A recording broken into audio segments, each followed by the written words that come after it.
Hello everyone and welcome back to Lost Worlds.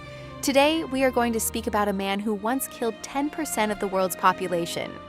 In 1206, he was the leader of a single tribe on the Mongolian steppe. By 1227, he ruled an empire larger than the entire Roman Empire at its peak. This is the full story of Genghis Khan, from a kidnapped child left for dead in the snow, to the man who changed the shape of human civilization forever. Without any delay, let's get into the world of Genghis Khan. In 1162, on the Mongolian steppe, a boy was born gripping a blood clot in his fist. His father named him Temujin, after a Tatar chieftain he had just killed in battle. He was 9 years old when his father was poisoned by enemies. His clan abandoned him, his mother, his siblings, left in the steppe with no food, no shelter, no allies. The boy who would become Genghis Khan started with nothing. Not a village, not a horse, not a sword. In 60 years, starting from that empty grassland, he would build the largest contiguous empire in the history of the world and kill so many people that the global temperature dropped. This is how he did it. As a teenager, Temujin had almost nothing: a small following, a new wife named Berthe, and the beginning of a reputation. The Merkits took it all in one raid. They kidnapped Berthe, held her for months. When Temujin finally got her back, she was pregnant. To his dying day, nobody, including Temujin himself, knew for certain who fathered his firstborn son, Yochi. In another man, this would have been a source of shame. For Temujin, it became fuel. He formed an alliance with his childhood blood brother Jamukha and the powerful warlord Togrul. Together, they crushed the Merkits and took Berthe back. But something had changed in Temujin during those months. He had tasted what organized violence could accomplish. He had seen that alliances could be built and broken. He had understood the fundamental truth of the steppe. The only security was power, and the only path to power was conquest. What Temujin did next had never been done in Mongolian history. He broke the tribes, not just by conquering them, but by dismantling their entire social structure. Defeated enemies were not enslaved as a tribe. Their warriors were integrated directly into his own forces, mixed with other units, stripped of their tribal identity. Loyalty was to Temujin, nothing else. He promoted on merit, not birth. A captured slave who showed courage could command thousands. A noble-born coward was executed. In a world built entirely on hereditary rank, this was revolutionary. He also introduced something the steppe had never seen: a written law code, the yasa. No looting without permission, share intelligence, execute deserters, protect ambassadors. Rules for an empire that didn't exist yet. In 1206, at the age of roughly 44, the assembled tribes of Mongolia gave him a title no one had held before: Genghis Khan, universal ruler. The Jin dynasty of northern China had 60 million people. Genghis Khan had perhaps 100,000 warriors. He attacked anyway. The Mongols didn't fight like anyone else. They had no supply lines because they carried everything: dried meat, fermented mare's milk, spare horses. Each warrior had 5 horses and rotated between them, meaning the Mongol cavalry never tired. They used feigned retreats, pulling back under fire, drawing the enemy into pursuit, then wheeling and destroying them from all sides. And they had learned from every enemy they had ever fought. Chinese engineers captured in battle taught them siege warfare. Persian mathematicians improved their logistics. They absorbed the best technology of every civilization they conquered. The Jin capital of Zhongdu, modern-day Beijing, fell in 1215 after a siege of 2 years. It burned for a month. Travelers passing through years later reported that the ground was still white with human bones. The Khwarezmian Empire controlled Persia, Central Asia, and Afghanistan. It was one of the wealthiest empires on earth. Its cities, Samarkand, Bukhara, or Gench, were centers of Islamic science, poetry, and architecture. Then its governor made the worst decision in the history of the world. He executed Genghis Khan's trade ambassadors. What followed was not a war. It was an extinction event.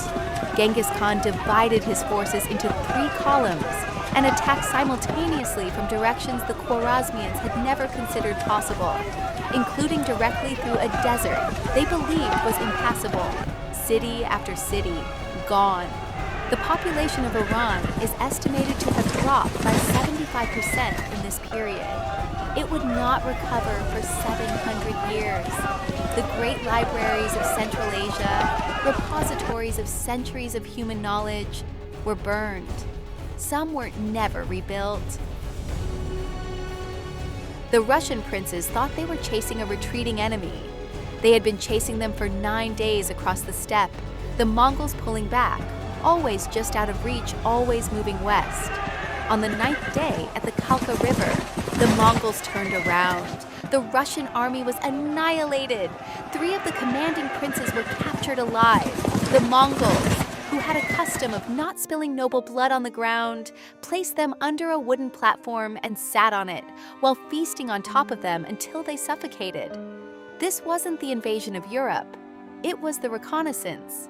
Subutai, the greatest general Genghis Khan ever produced, spent the next 17 years planning the invasion of Europe.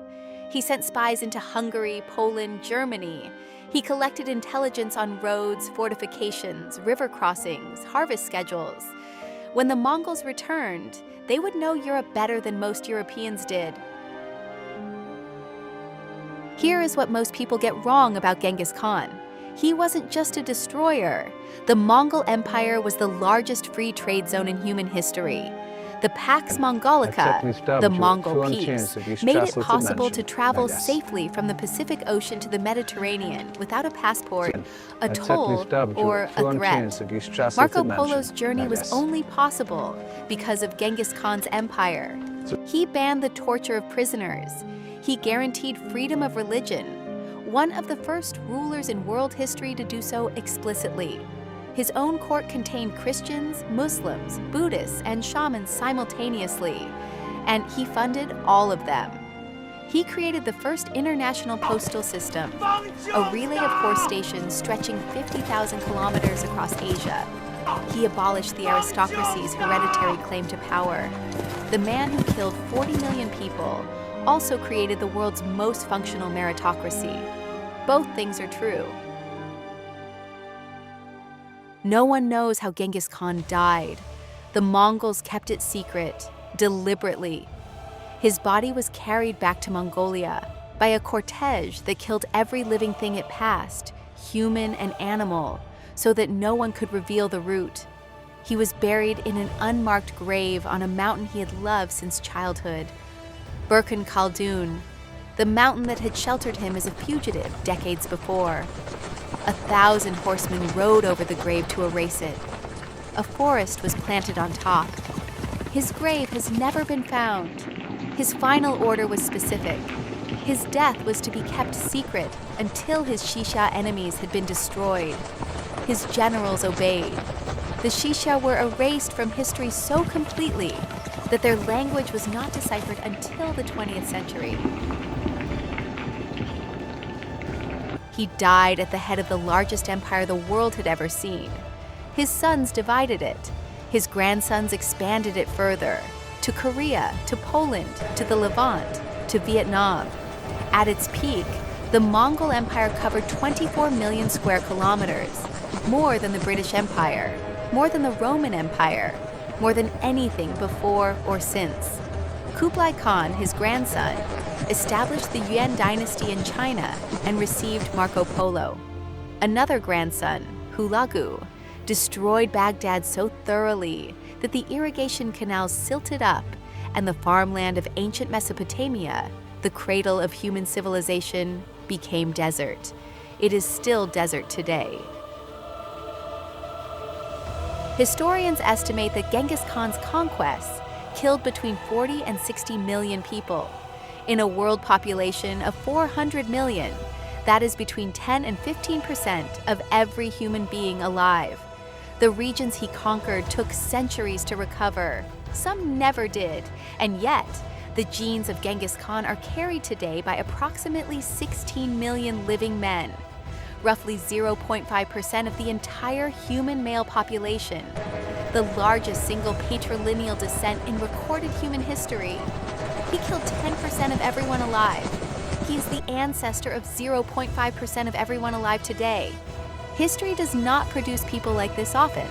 Depending on how you look at it, it's either a relief or a disappointment. Subscribe to Lost Worlds 9 for more content and comment, whom should we talk about next? Until then, happy learning.